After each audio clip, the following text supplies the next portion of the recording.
मौलाना मुजीबुर रहमान जा बयान ॿुधण जे लाइ मौलाना साहब जो यूट्यूब चैनल ज़रूर सब्सक्राइब कंदा। सदके फ़ितर जी केतिरी मिक़दार आहे? इन साथी जो सुवाल आहे, सदको फ़ितर जेको आहे न उन जी मिक़दार केतिरी आहे? साईं उन जे अंदरि मुख़्तलिफ़ शयूं आहिनि। कणिक बि आहे, जव बि आहिनि, किशमिश बि आहे, खजूर बि आहे। साईं कणिक जो केतिरो भला हिसो ॾिजे? 2.25 किलो हदीस मां वारिद थियो आहे, पर एहतियातन 2 किलो जेको आहे ॾियणु खपे कणिक जो। 2 किलो कणिक ॾियो त बि तव्हांजी अदा थी वेंदी। ऐं जेकॾहिं 2 किलनि जी रक़म अदा कयो, हाणे मसलन तौरु हिते 4,000 ते मां हिकिड़ो मिसाल थो ॾियां, कंहिं बि इलाइक़े में 4,000 ते जेकॾहिं कणिक जो मण हले थो त फ़ी किलो साईं घणे थियो? 100 रुपए ते। साईं ईअं थियो न, 100 रुपए ते 2 किलनि जा घणा थिया?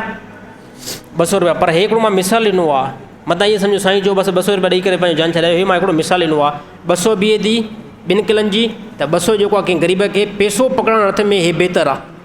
सिर्फ़ु साईं मां वॾो अकेलो मां पंहिंजो ई ॾियां बसि, घर में ॿिया जेके भाती उन्हनि जो न साईं ईअं न आहे।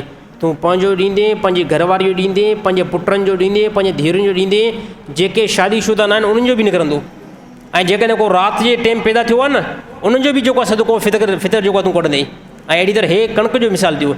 इन खां बाद में किशमिश या अहिड़ी तरह खजूर या अहिड़ी तरह जव, उन्हनि जी केतिरी आहे? उन्हनि जी साईं 3.5 किलो एहतियातन 4 किलो ॾेई छॾियो।